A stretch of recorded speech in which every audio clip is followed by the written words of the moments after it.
Hello everyone, Ember here, and welcome back to new deck profile for the CU Cup. In this one, I would like to take a look at a Hitmonchan special combo deck.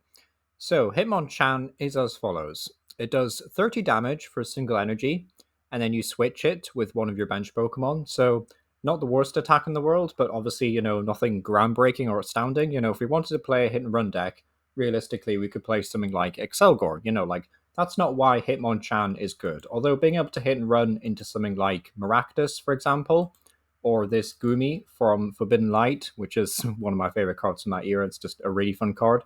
But yeah, aside from that, really, that's not really the reason you actually play Hitmonchan. No, you play this deck for Hitmonlee and Hitmontop. So Hitmonlee says you can use this attack only if your Hitmonchan used hit and run during your last turn, and you get to do 90 damage to one of your opponent's bench Pokemon. And then Hitmontop is the exact same, except it's for the finishing combo. So you have to use it after Hitmonlee, and you get to do 60 damage to each of your opponent's Pokemon. Now, to be honest, I found it's not always a smooth path to just do 1, 2, 3. To be honest, I find myself using Hitmonchan once or twice, to be honest, and then moving into Hitmonlee, and then Hitmontop, and then, back to Hitmonchan again, just like doing the whole circuit. And I think that's like a better way of doing things because sometimes you also just want to use more than one Hitmonlee as well. So just being able to do a bit of poking and then a bit of sniping with Hitmonlee before you get to Hitmontop was like the main finisher, I guess, is, pretty decent. Also running 3 copies of Hitmonchan, 1 copy more than the other guys, just because it's a bit more important, especially obviously like turn 1 going second realistically. Like you want to go second with this deck, but sadly a lot of players in this format really also like want you to go first because of like the whole like supporter thing. You can't like play a supporter on turn 1, so it's like easier to get Pokemon set up in this format if you go second, which is understandable. So you won't always get that turn 1 attack, but still turn 2 is still pretty decent. Also got Tatsugiri, which is not only just another pivot to switch into, but also just a really solid basic to start the game with. Once in your turn, you can look at the top 6 cards of your deck and take a supporter card you find there. Really nice.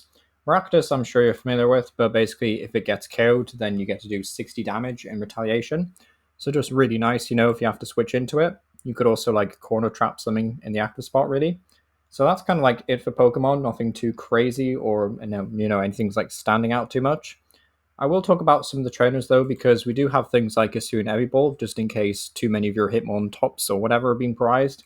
So that's really nice, just to be able to get them out of the prize cards. Also got things like Vengeful Punch and U-Turn Board. Like Vengeful Punch, I would say is pretty solid. Just gets an extra 4 damage counters worth of chip damage, which is really nice. Also got Fighting Dojo. So Martial Arts Dojo just increases your attack damage by plus 10, but if you happen to be behind on prizes, then you do 40 more damage instead, which is really solid with this deck because more often than not, your opponent will KO your first Pokemon, and then you won't be able to get a KO because you're only poking for like 30, 40 damage. So then you can get the plus 40, which is really nice. Like naturally it's only to your opponent's active, so it's not going to stack with Hitmonlee or like Hitmontop to the bench, but it can still be really useful for like just active damage with Hitmonchan. So I quite like Dojo, still definitely worth running. If you didn't fancy Dojo, like you just don't want to play it or you don't think it's good enough, there is actually some other really good stadiums. Like I would say Po Town is still honestly one of the better spread stadiums you can play in this format. Basically just says whenever any player plays a Pokemon to evolve one of their Pokemon, put 30 damage on that Pokemon. So 3 extra damage, that's pretty solid actually. So I do like Po Town as well, but I just felt the extra poke damage with Dojo was quite nice in the early game. You could also just run things like Celtic Swell, if you really hated Diplin, This is kind of relevant, by the way, I guess, if this format comes back in the future. But yeah, Celtic Swell, I think, is just probably the best answer to Diplin, really. I know Diplin list seems to be running Field Blow right now, which is handy. So yeah, Celtic Swell, really nice. And then that's kind of it. Also running Crushing Hammers, just because there's not a ton of Pokemon, so I like to have a bit of disruption thrown in. And no special energy, just a basic fighting energy. And yeah, that's kind of it for the list. Really fun spread deck to try out. Obviously, the 3-piece combo is pretty unique in the TCG. So yeah, let me know what you think down below. And yeah, thank you for watching. Save Iono for next turn.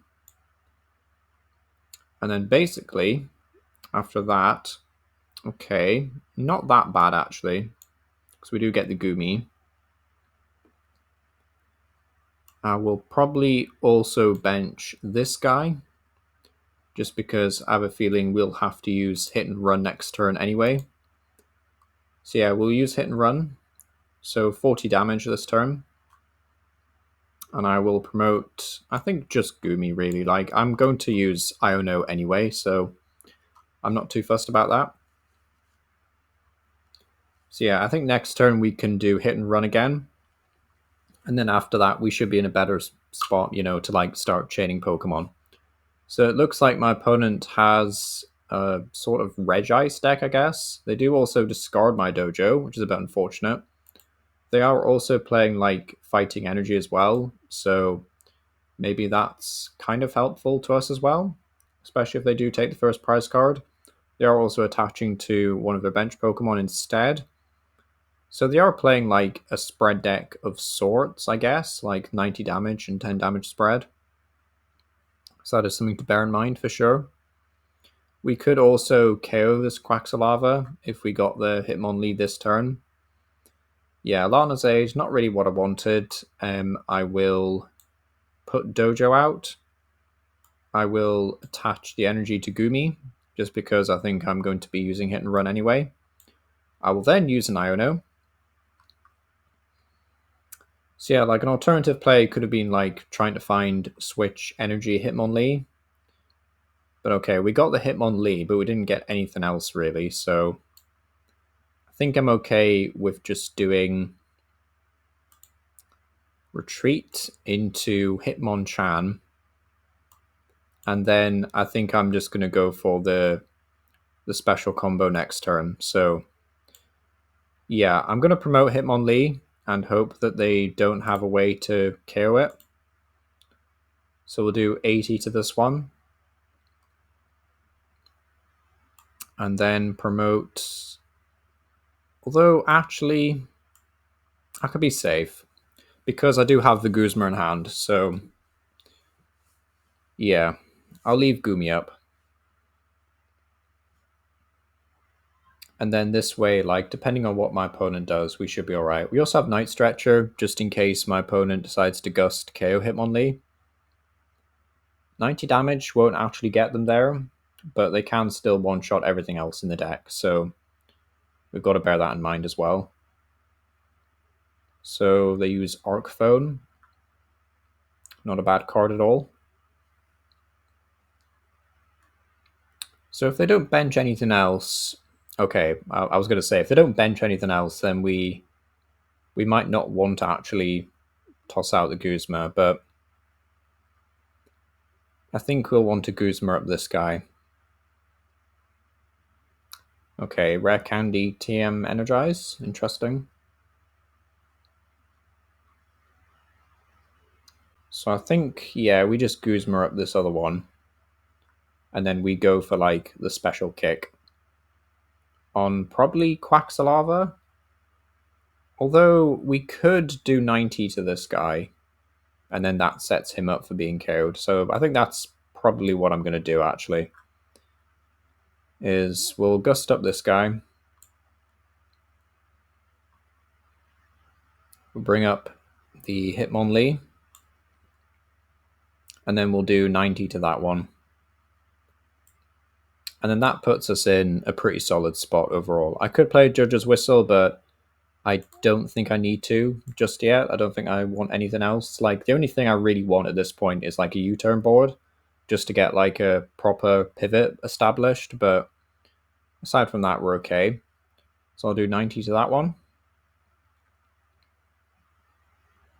So Gligar having 70 HP is a bit annoying. It means we can't like one-shot it with Hitmontop unless we Gust it up.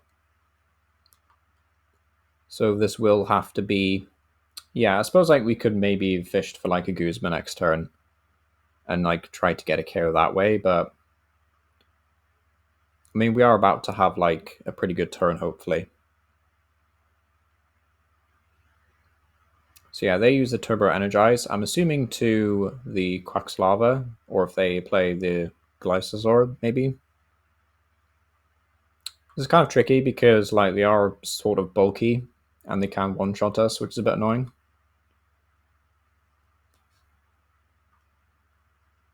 And Dojo also won't be like super useful for us. It'll be useful for them though, which is kind of a pain. But I do think the extra damage is nice. Okay, so they do not fear my spread attack. Do they know what my deck does? I don't think they do. Alright, I will Night Stretcher for Achi. We'll Judge's Whistle and see if we get an energy off this. Just a hammer. I will play the hammer, see if we can discard an energy down there. I'm surprised they're not playing this with like just double colorless, really. If they want to do like a Regice spread deck, like surely double colorless is maybe a bit better. Then I will Stretcher for an energy.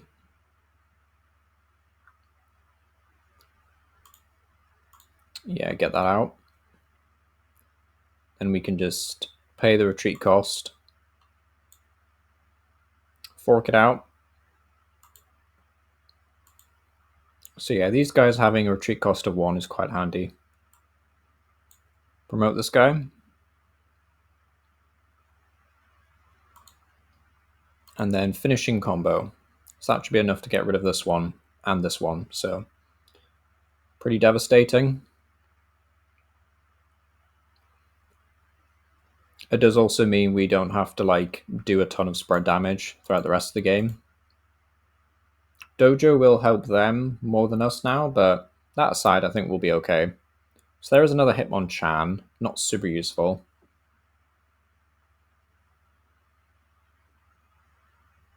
So they could use our own Dojo against us here and do like Icicle for 70, which is possible. In some ways, I wouldn't mind if they actually KO'd us this turn, just because I want to start using Raihans. Like, Raihan's a really nice supporter in this deck, so Raihan would also get us a board. Okay, that's fine, I guess, because like we can still try and snipe this. I mean, if they don't do anything else with like a supporter or something like... Well, I suppose they have up-tempo. I could just pay the retreat cost again. Like, I have enough energy. Yeah, it might just be worth getting in there. I'm going to be like 10 damage short, which is a bit painful, but at the very least, it should be okay. Yeah, because this can poison, but okay, yeah. I think they realized that if they poisoned, we could just retreat, so yeah, nothing too crazy.